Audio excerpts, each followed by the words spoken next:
Buenos días a todos. Es un privilegio, una vez más, ¿no?, congregarnos aquí, juntarnos para alabar al Señor. Damos también la bienvenida a nuestros hermanos que nos están visitando hoy, desde allí de Alcázar de San Juan. Entonces, sois muy bienvenidos también. Ageo, capítulo 2, versículo 20. Dice así la palabra del Señor. Vino por segunda vez palabra de Jehová a Ageo a los 24 días del mismo mes, diciendo: Habla a Zorobabel, gobernador de Judá, diciendo: Yo haré temblar los cielos y la tierra, y trastornaré el trono de los reinos, y destruiré la fuerza de los reinos de las naciones. Trastornaré los carros y los que en ellos suben, y vendrán abajo los caballos y sus jinetes, cada cual por la espada de su hermano. En aquel día, dice Jehová de los ejércitos, te tomaré, oh Zorobabel, hijo de Salatiel, siervo mío, dice Jehová, y te pondré como anillo de sellar, porque yo te escogí, dice Jehová de los ejércitos. Estos son los últimos versículos de este libro que hemos estudiado en estos últimos meses. Y para que nos acordemos un poco de lo que hemos visto en todos estos domingos, vamos a dar un repaso a algunas informaciones importantes que hemos escuchado. ¿Cuál sería la razón para que Dios enviase a ese pueblo tantos mensajes en tan poco tiempo? Tanto Ageo, que es el libro que hemos estudiado, como Zacarías, profetizaban en esa misma época al mismo pueblo, y vemos que en el caso de Ageo fueron meses intensos donde Dios habló con su pueblo. ¿Por qué nosotros, los creyentes, debemos estar en contacto directo con la palabra de Dios? ¿Por qué debemos escucharla, leerla?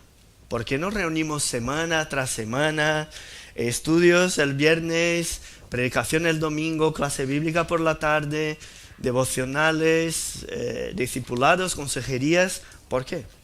¿Por qué memorizamos la palabra de Dios? Dios habló con su pueblo después del regreso del exilio babilónico por algunas razones.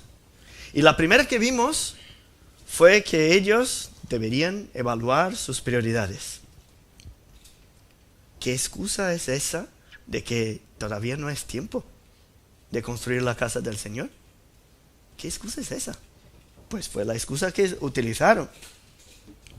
Estaban buscando ganarse su propia vida, pero no se dieron cuenta de que trabajaban y recibían en saco roto. Buscaban y no hallaban. Dios les dificultó la vida para que ellos se diesen cuenta de que sus vidas estaban totalmente desordenadas. Y el reflejo de ese desorden es que ellos no estaban trabajando en la casa del Señor. De allí vimos que el tiempo y el esfuerzo que dedicamos en nuestro día a día revelan las prioridades que están dentro de nuestro corazón. Cuando pasamos a servir a Dios es porque meditamos en nuestros caminos. Fue el orden que Dios envió por medio del profeta Ageo. Pero cuando empezamos a servir, también nos cruzamos con dificultades. Porque el resultado no era lo que esperábamos, porque no tenemos todos los recursos que necesitábamos, no tenemos todas las personas que nos gustarían. Sin abundancia de materiales, sin personas, la reconstrucción se quedó como un reto casi imposible. El resultado era tan diferente de lo que ellos esperaban que los que habían conocido el templo de Salomón miraban y lloraban de tristeza por ver que no podían hacer lo mismo allí. Pero Dios envía otro mensaje para animarles. Y dice allí, todavía en el principio, no en nuestro texto, antes hablando que haría temblar los cielos y la tierra y vendrían los tesoros deseables de todas las naciones. O sea, empieza a enseñarles que esa obra, aunque sea de sus manos, de subir piedra sobre piedra, era un trabajo espiritual. Debería estar basado en la fe que ellos tienen o tenían en Dios. Por eso, el tercer mensaje exhorta al pueblo diciendo, meditad en vuestro corazón. O sea, el trabajo material, la reconstrucción, solo tiene sentido si hay santidad, si hay cambio de motivaciones. Y con la motivación adecuada, ellos debían servir al Señor. Debían dejar ahí toda su tarea que ya habían dejado, pero servir con esa motivación. Y Dios les deja una promesa que está allí en el versículo 19 del capítulo 2, el versículo anterior de nuestro texto de hoy. Dios les promete que ahora os bendeciría, ¿no? Dice ahí, desde este día os bendeciré. Y ahora llegamos al último texto, el cuarto mensaje de Dios por medio del profeta Ageo, en más o menos 4 o 5 meses, que fue el ministerio de Ageo. Y por medio de ese profeta, si el mensaje anterior hablaba de un tema de pureza en el servicio a Dios, y utiliza el ejemplo del sacerdote, el servicio en el templo, ahora este segundo mensaje en el mismo día, porque son 2 mensajes en el mismo día, este mensaje está totalmente dirigido al gobernador de Judá, a Zorobabel. Y nosotros cuando estamos aquí en el siglo XXI escuchamos un mensaje así, ¿no? Diciendo, yo te bendeciré. Podemos pensar, qué bien, voy a recibir mi bendición, ¿no? Dice aquí, yo te pondré como anillo de sellar. Destruiré la fuerza de los reinos de las naciones. Podemos pensar, mi victoria va a llegar. Mi bendición ahora viene. Voy a prosperar. Dios va a bendecirme. Las riquezas de las naciones llegarán a la puerta de mi casa. Después de escuchar tantas profecías estos domingos, ¿cuáles son las aplicaciones que debemos dar a esas profecías para nuestra vida? Y quiero centrar aquí vuestra atención en la importancia de la revelación de Dios para nuestro día a día. Y para eso, no sé si habéis leído o visto la película Las Crónicas de Narnia. Es una película, una ficción interesante de un autor cristiano. Y allí, en esa película, aparecen 3 hijos, 3 niños, y la pequeñita se llama Lucía. No sé si os acordáis, ellos entran en el armario, salen en otro reino, otro mundo, que se llama Narnia. Y en este mundo hay un rey, que es el león, Aslan, el león. Y ellos hablan con Aslan, hay una historia con la bruja y no sé qué, y ellos vuelven a su mundo por medio del armario. Un año después, entran otra vez en el armario y la pequeñita, Lucía, cuando ve al león, le mira y dice, vaya, Aslan, has crecido, qué grande estás. Y Aslan le contesta, no, yo estoy del mismo tamaño. Quien ha crecido ha sido tú. ¿Cuál es la importancia, no? ¿Y qué eso tiene que ver con nuestro texto? La sensación que tenemos, cuanto más conocemos a Dios, cuanto más conocemos su palabra, es la misma que Lucía tuvo con el león. Cuando nos acercamos a ese Dios que conocemos un poco más, le miramos y le decimos, qué grande eres, qué gigante es este Dios. Y hablando aquí con Zorobabel, el gobernador de Judá, Dios utiliza 2 argumentos para revelarse. Y el primero que vamos a ver es que su poder es que él revela su poder delante de las naciones. El reino allí llevaba algunos años en transición. Entonces sabemos que el rey se llamaba Darío, el rey que liberó el pueblo del exilio. Por eso Zorobabel no era rey, era gobernador, porque estaba bajo el reinado persa todavía. Sus tierras eran tan amplias, habían tantas guerras, que su rutina de día a día era siempre lidiar con luchas, con batallas, con pueblos, con manifestaciones, con gente, pueblos que querían independizarse. Y ese era el contexto político de aquel entonces. Con ese reino gigante, y en ese contexto, Dios se manifiesta al gobernador de Judá y dice: yo haré temblar los cielos y la tierra, trastornaré el trono de los reinos, destruiré la fuerza de los reinos de las naciones.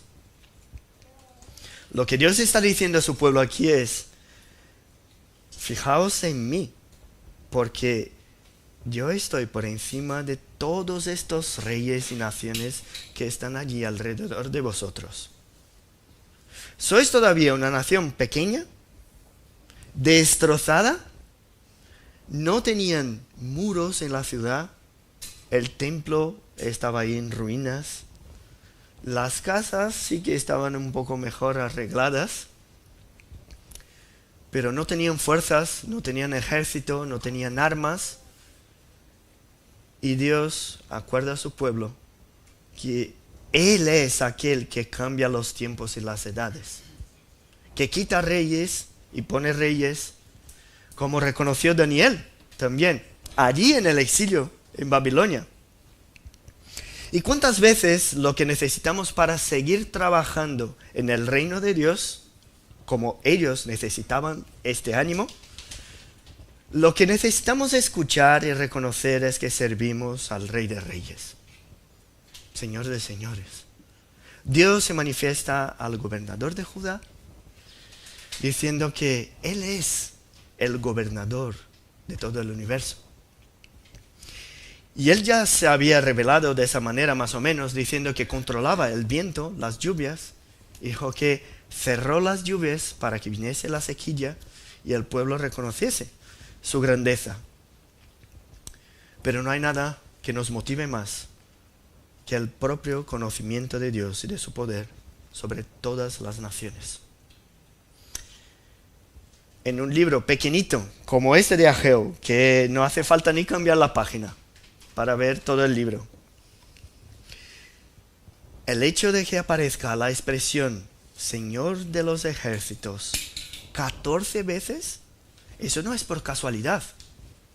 De hecho, esa expresión aparece mucho en los libros después del exilio.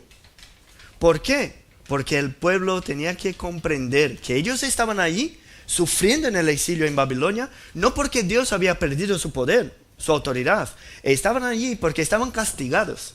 Y ahora que vuelven, que regresan a Jerusalén, pues tienen que acordarse que Dios es el Señor de los ejércitos. Entonces Dios no revela su debilidad cuando su pueblo pasa por dificultades, sino que revela que incluso para su pueblo hay castigo, para que podamos reconocer su poder. Y Dios sigue siendo el Señor de los ejércitos. Para la restauración del pueblo, recordarse de eso era muy importante.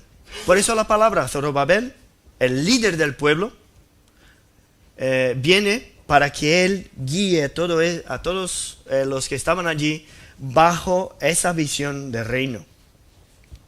Aunque Judá fuese una nación pequeñita, sin poder ni autoridad, ellos tenían solamente que reconocer que su Dios lucharía por ellos.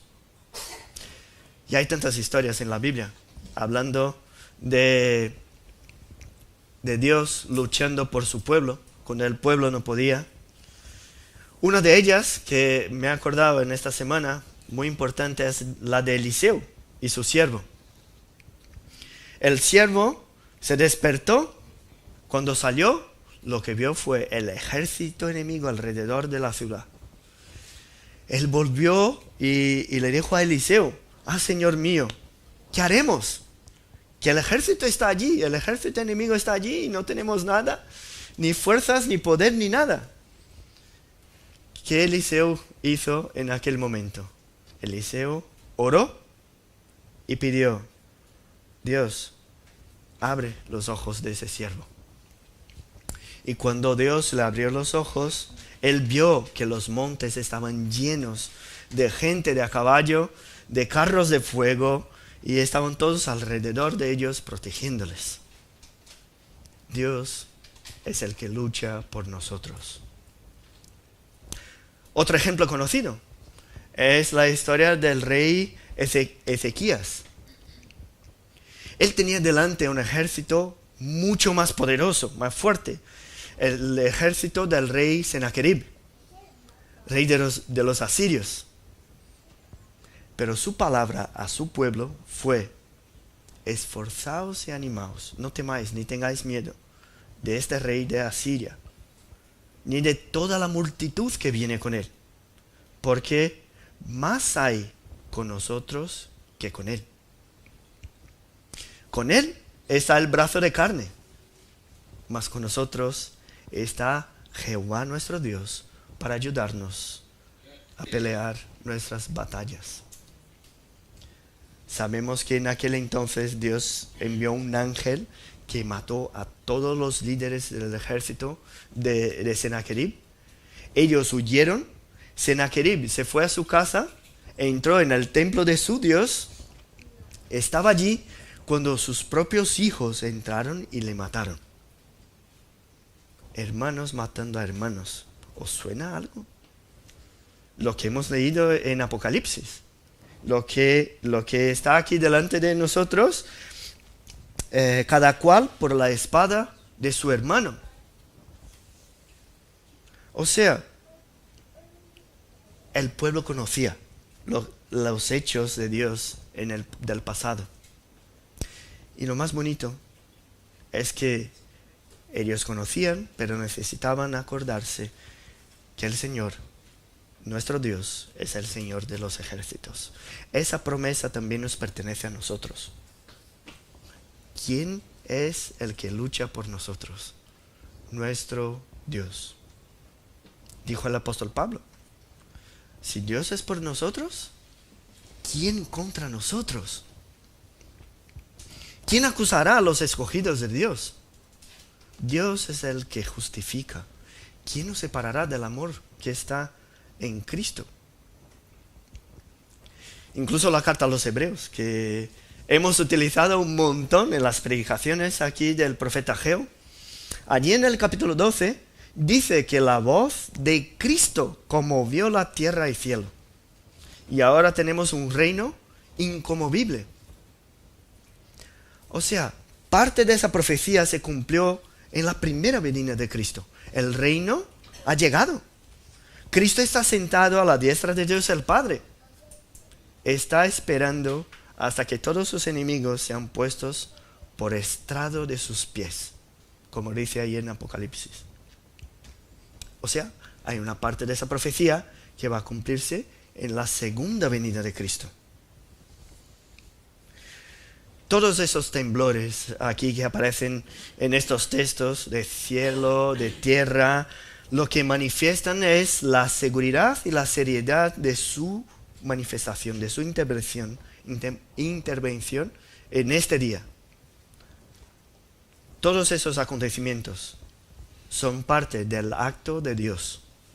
Uno que pasó en la primera venida y el otro que pasará en la segunda, que vendrá para juzgar los vivos y los muertos. La carta del apóstol Pablo también, hablando a los corintios, cuando habla de este día como el día final, dice: cuando haya suprimido todo dominio, toda autoridad y potencia. En Apocalipsis, cuando Juan describe ese día, dice que es el gran día de su ira. El texto que hemos leído en Apocalipsis 6 dicen que los reyes de la tierra los grandes, los ricos, los poderosos, se esconderán en cavernas y pedirán a los montes que se caigan sobre ellos y les esconda. De miedo.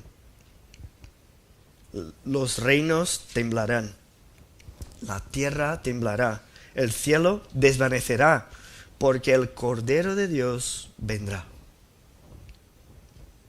Las naciones en aquel día reconocerán su autoridad, pero ya no habrá tiempo para el arrepentimiento. Y todo ese poder, esa supremacía, frecuentemente es utilizada por Dios para que veamos su gloria, para que le conozcamos a su grandeza. Y reconozcamos también que Él está por encima de emperadores, de reyes, de príncipes, de gobernadores. Y nosotros, a medida que nos damos cuenta de las dimensiones del poder de Dios, nos involucramos cada vez más en su obra. Conocer lo que ha hecho y creer lo que Él hará nos ayuda a que organicemos nuestras prioridades. La profecía aquí no apuntaba solamente al reino de Zorobabel, a este reino temporal, sino que hablaba de un cambio completo en la estructura de poder. Toda la estructura que el hombre conoce por poder sería cambiada. Si el propósito de Dios en tu vida es restaurarte, ¿quién podrá impedir? Si lo que lucha por ti es el brazo de Dios, ¿qué te impide seguir adelante? Las excusas del pueblo se quedaron allí en el capítulo 1. Solo escuchamos al pueblo hablar allí. Y los sacerdotes contestaron sí y no a 2 preguntas. Nada más. Ahora es Dios quien habla. Y Él dice que no hay poderes humanos que puedan impedir sus planes. ¿Comprendes por qué debes conocer y obedecer la palabra de Dios? Las naciones, por su propia impiedad, serán trastornadas por el poder de Dios. Y nosotros vamos a ser guiados por lo que nos dicen los del mundo. ¿Es eso lo que queremos? Si ellos serán trastornados por el poder de Dios, nosotros vamos a mirar a los patrones que hay en el mundo y utilizar eso para guiar nuestra vida y no la revelación de Dios y su palabra. Debemos reconocer el poder que tiene Dios delante de todas las naciones. Y es eso lo que recuerda a Zorobabel. Las naciones están en su control. Pero también, al final de ese texto, habla de su relación personal con Zorobabel. Y es en el último versículo de ese texto que Dios habla con el gobernador y también nos enseña que Él va a actuar en su pueblo utilizando un mediador. Así que vamos a ver en esa segunda parte la manifestación del poder de Dios a través de un mediador. Antes era el poder de Dios en las naciones, ahora el poder de Dios en su pueblo a través de un mediador. Y para que comprendamos mejor esa profecía tenemos que retroceder en el tiempo y recordar aquí algunos detalles importantes del pasado. Vamos a abrir ahí nuestras Biblias en el segundo libro del profeta, segundo libro de Samuel, capítulo 7. Segundo Samuel 7. ¿Cuál es la historia aquí? David ya había conquistado el reino. David ya había sido reconocido como rey por toda Israel, por todo el pueblo. Y había llevado el arca allí a Jerusalén. Y Dios le habla ahora por medio del profeta Natán. Y hay algunos detalles de esa profecía que nos interesan aquí para que comprendamos nuestro texto. Vamos a leer allí empezando en el versículo 8 de 2 Samuel 7. Dice así: ahora pues dirás así a mi siervo David: así ha dicho Jehová de los ejércitos, yo te tomé de redil de detrás de las ovejas, para que fuese príncipe sobre mi pueblo, sobre Israel. Y he estado contigo en todo cuanto has andado, y delante de ti he destruido a todos tus enemigos.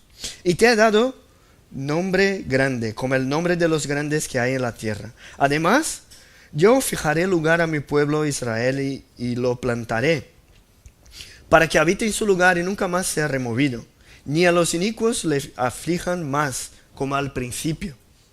Desde el día en que puse jueces sobre mi pueblo Israel, y a ti te daré descanso a todos tus enemigos.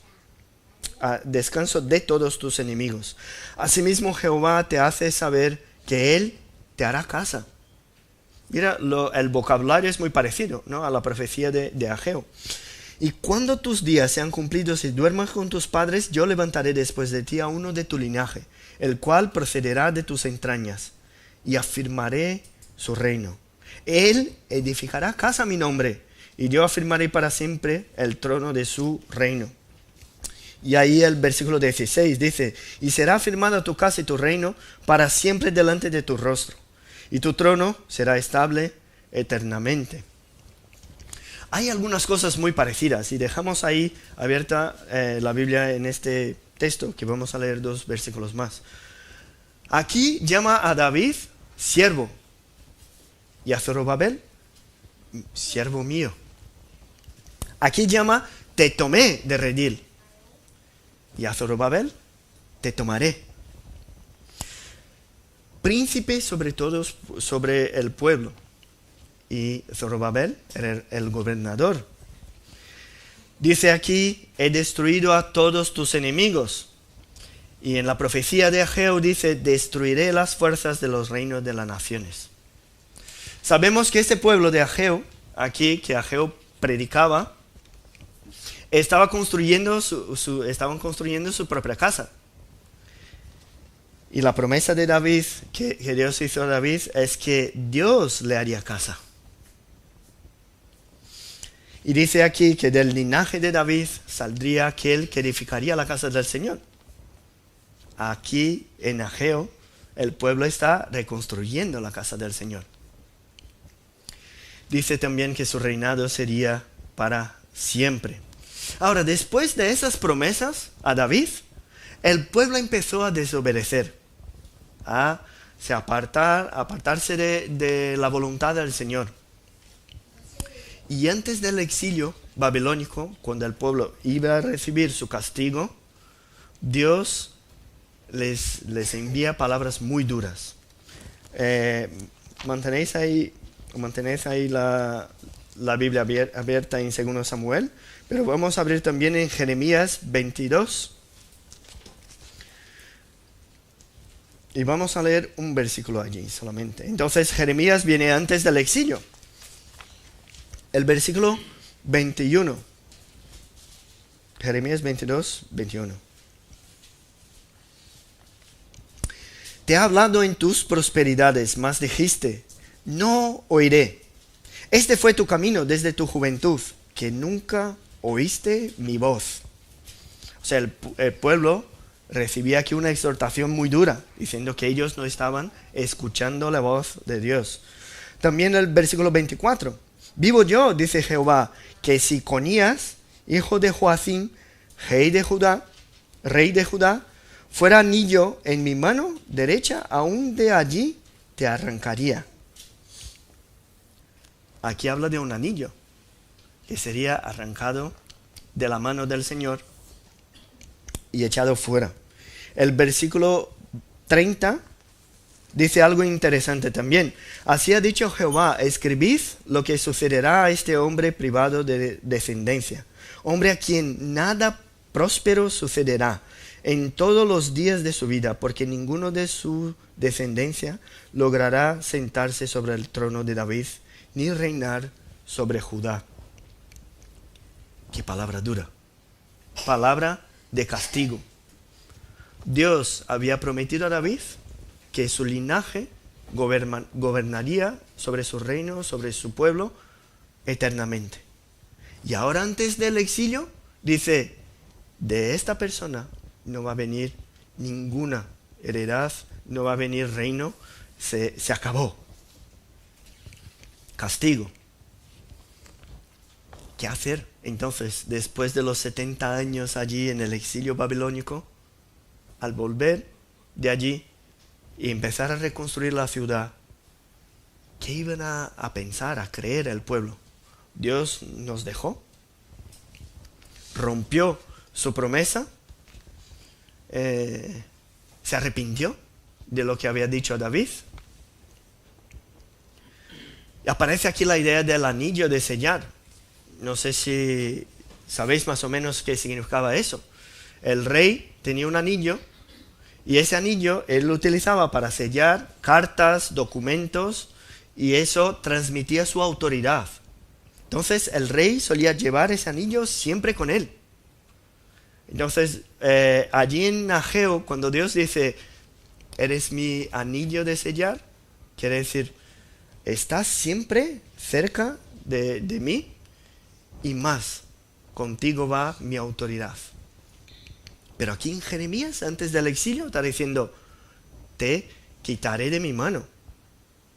El anillo ya no estará, ya no tienes autoridad.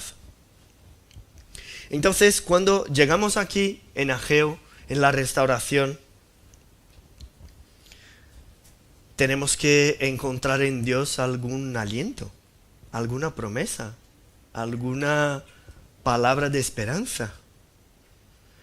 ¿Y cuál es la palabra de esperanza? Las que está ahí, que no hemos leído en Samuel, segundo libro de Samuel, capítulo 7, los versículos 14 y 15. Dice así, el 14, yo le seré a él padre, y él me será a mí hijo. Y si él hiciere mal, yo le castigaré con vara de hombres y con azotes de hijos de hombres. Fijaos en el versículo 15. Pero mi misericordia no se apartará de él como la aparté de Saúl, al cual quité de delante de mí. ¿Cuál es la diferencia entre el poder que vemos y la manifestación del poder que vemos en las naciones y el poder manifestado en su pueblo?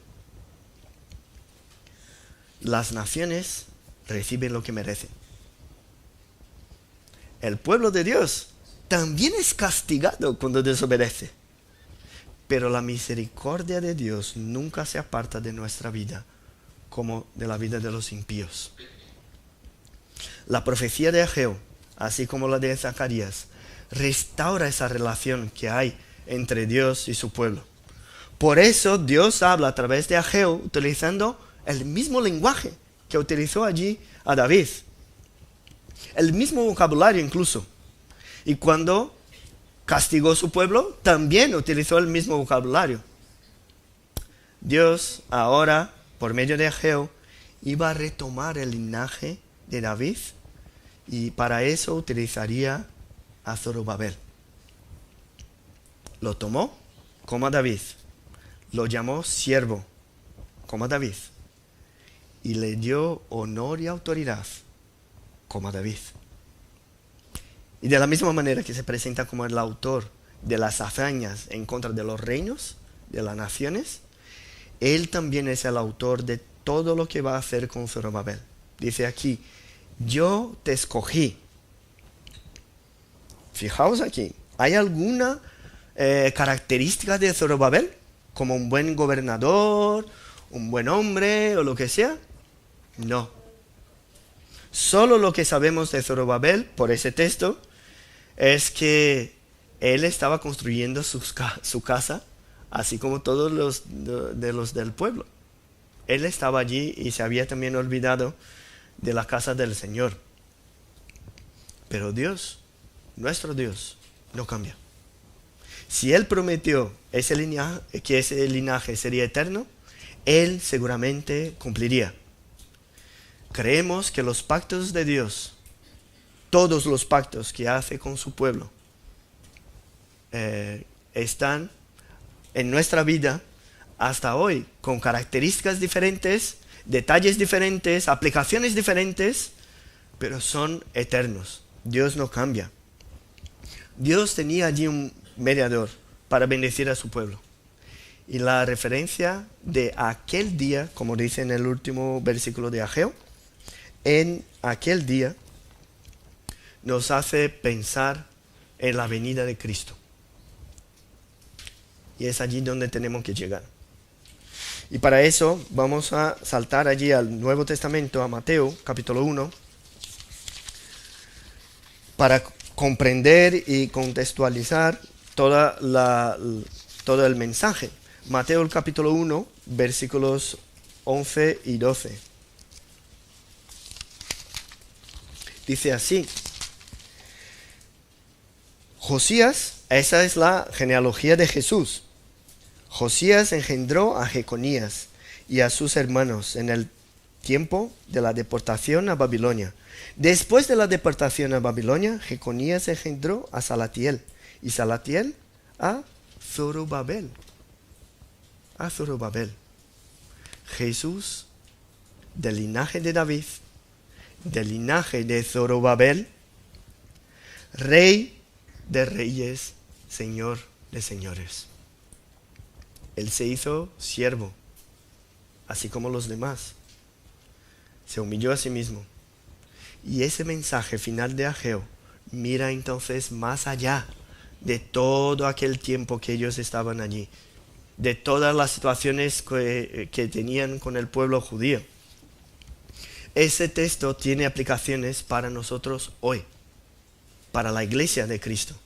Y tiene aplicaciones también para la segunda venida de Cristo. Cuando Zorobabel escuchó esa profecía, su mirada debería estar más allá de todo lo que era su propio reinado.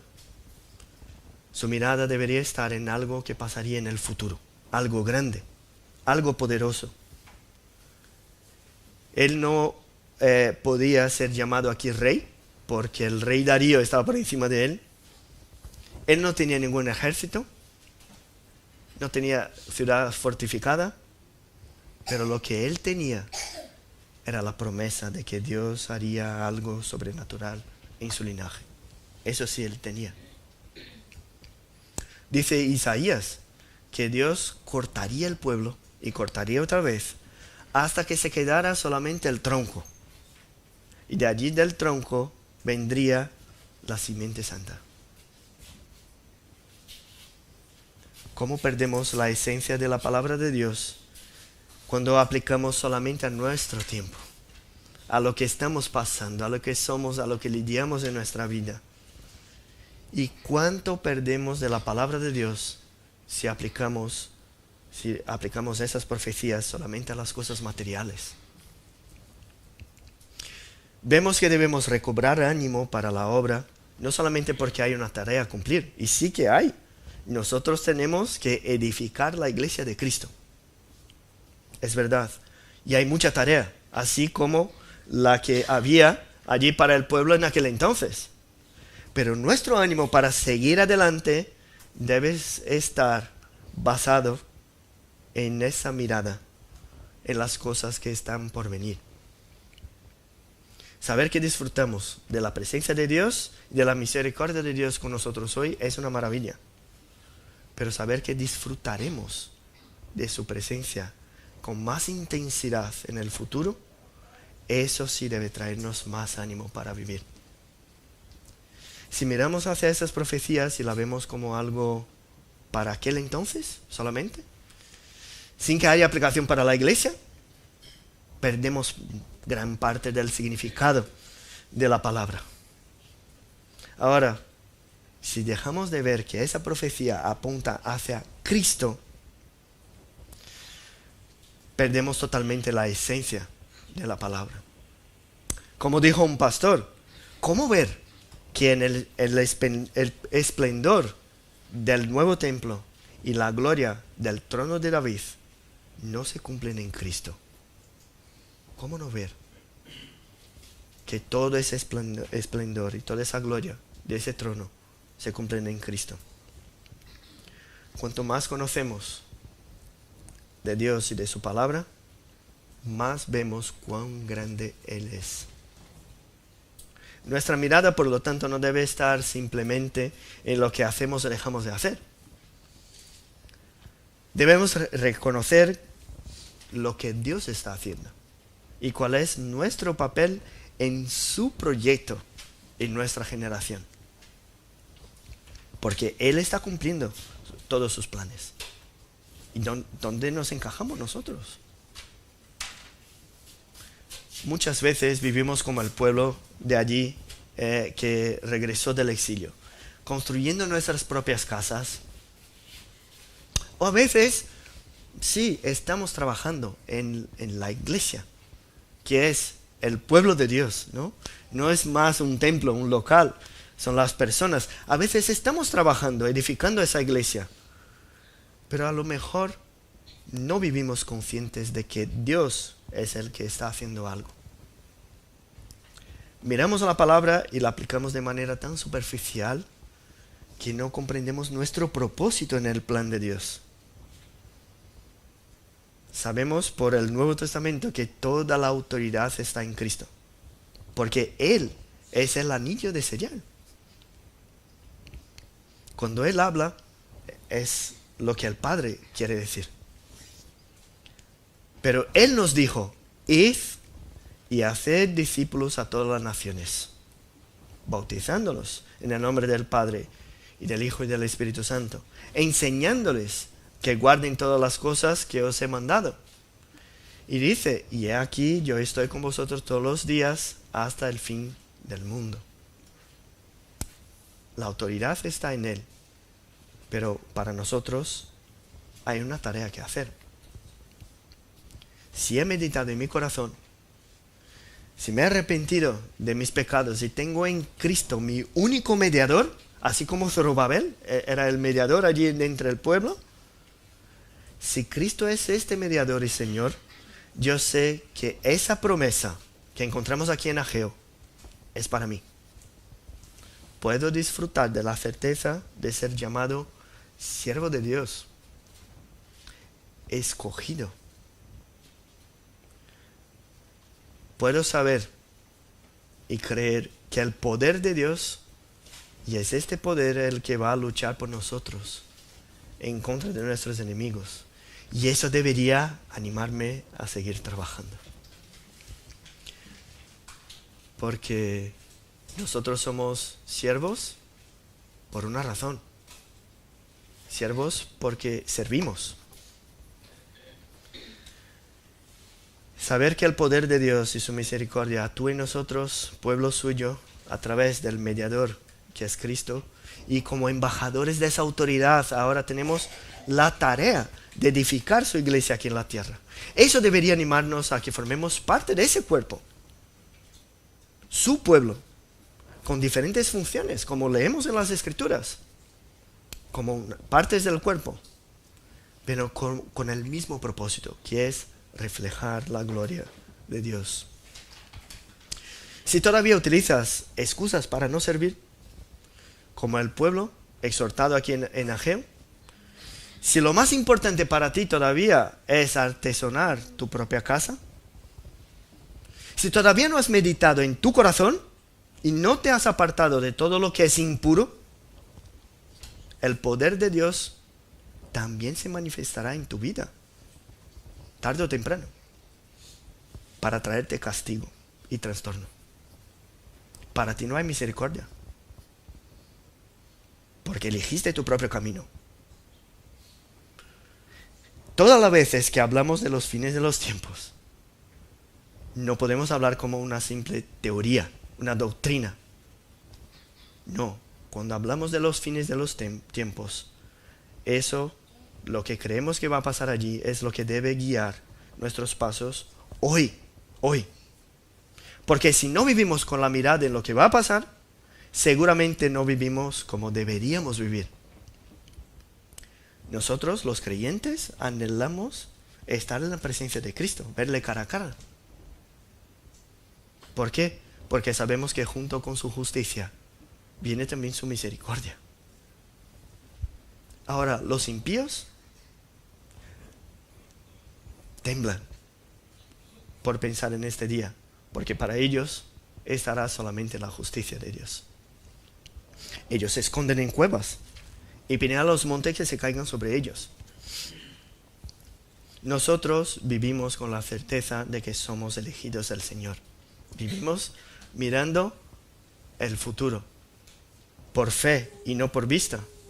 Y esa es la fe que nos mueve a servirle aquí en este mundo. Creemos en el cumplimiento de su palabra. Creemos en la gloria que está por venir. Y cuanto más estudiamos esa palabra, cuanto más conocemos a ese Dios, más le vemos grande, enorme. Y esa es la visión que nos hace seguir en el servicio de su reino aquí en la tierra. Que esa palabra sea de ánimo a todos vosotros, para aquellos que sirven al Señor y que sigan sirviéndole. Y que traiga también un despertar en aquellos que todavía no le sirven. Vamos a orar. Dios, te damos las gracias por este libro del profeta Ageo, por tu palabra que es de ánimo para nosotros. Tú, Padre, conoces nuestro corazón y sabes que tantas veces nos desanimamos por ver los resultados, nos desanimamos por ver las luchas, desanimamos por el desprecio que recibimos, nos desanimamos por tantas situaciones, Padre. Pero tu palabra hoy nos anima a mirar hacia ti, hacia tus promesas, creer en tus promesas y vivir por esa fe y no por lo que estamos viendo ahora mismo. Padre, tú conoces nuestros pecados, nuestras debilidades. Sabes que no tenemos condiciones ni de mirar hacia ti. Pero en Cristo, nuestro mediador, nos acercamos confiantes de que Él es nuestro abogado fiel. Que por medio de Él, y solamente por medio de Él, somos elegidos tuyos. Somos salvados por ti y liberados de toda esta miseria del pecado. Danos, Padre, cada vez más una visión más clara de ti, para que podamos reconocer tu poder y para que nuestros pasos sean guiados por esa fe en la grandeza que hay en ti. Bendícenos en el nombre de Jesús que oramos. Amén.